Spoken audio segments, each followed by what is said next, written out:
मंडळी लहानपणी तुम्ही हा जोक नक्की ऐकला असेल की 3 मुलं खेळत असतात.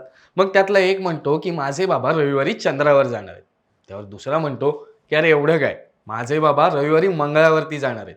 त्यावर तिसरा मुलगा उठतो आणि म्हणतो की अरे हे तर काहीच नाही, माझे बाबा रविवारी सूर्यावरती जाणार आहेत. मग बाकीचे दोघे विचारतात की अरे सूर्यावर कसं काय?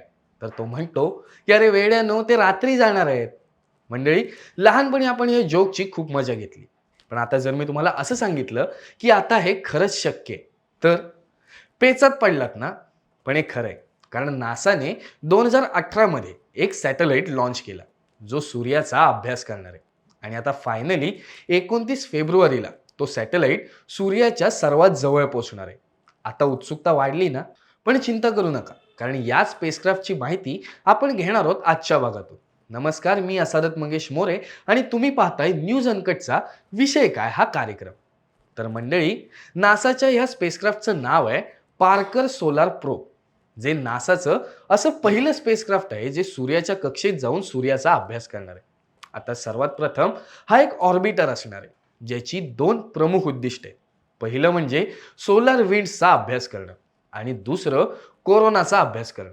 आता कोरोनामध्ये गल्लत करून घेऊ नका, कारण जसं पृथ्वीच्या एक्झोस्फिअर, थर्मोस्फिअर, मेसोस्फिअर, स्ट्रेटोस्फिअर आणि टोपोस्फिअर अशा 5 ॲटमॉस्फेरिक लेअर आहेत, तशाच सूर्याच्या 13 ॲटमॉस्फेरिक लेअरपैकी सर्वात बाहेरची लेअर आहे कोरोना.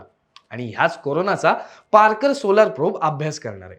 मंडळी, कोरोना सूर्यापासून फक्त 8 मिलियन किलोमीटर लांब असलेली एक लेअर आहे, जी चंद्र आणि पृथ्वीच्या अंतराच्या फक्त दुप्पट आहे.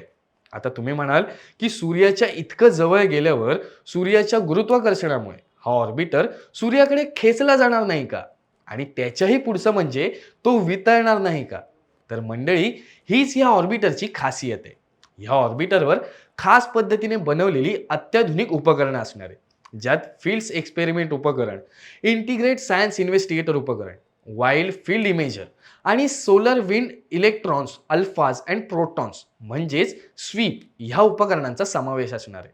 आता सूर्याच्या इतक्या जवळ असताना या ऑर्बिटरला प्रचंड हीट आणि रेडिएशनचा मारा सहन करावा लागणार असल्याने ही उपकरणं खास पद्धतीने डिझाईन केली गेली आणि वारंवार परीक्षण करूनच नासाने 12 ऑगस्ट 2018 ला केप कॅनेव्हरल एअरफोर्स स्टेशनवरून हा ऑर्बिटर लॉन्च केलाय.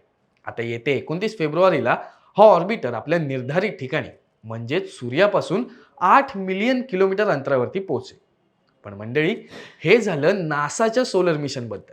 तुम्हाला ही गोष्ट माहिती आहे का की नासाने हे मिशन 2018 मध्ये लॉन्च केले आणि त्यांना सूर्यापर्यंत पोहोचायला 2024 उजाडलं.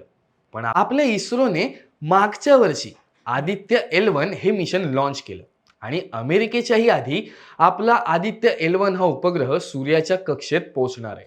मंडळी, तुम्हाला जर भारताच्या या अभूतपूर्व आणि ऐतिहासिक मिशन बद्दल जाणून घ्यायचं असेल आणि या विषयावर एक इन डिटेल व्हिडिओ लवकरात लवकर पाहायचा असेल, तर तसं आम्हाला खाली कमेंट सेक्शनमध्ये नक्की कळवा. तुर्तास इथेच थांबतोय. पुन्हा भेटूया अशाच एका विषयासह. तोपर्यंत पाहत राहा आपला कार्यक्रम, ज्याचं नाव आहे विषय काय.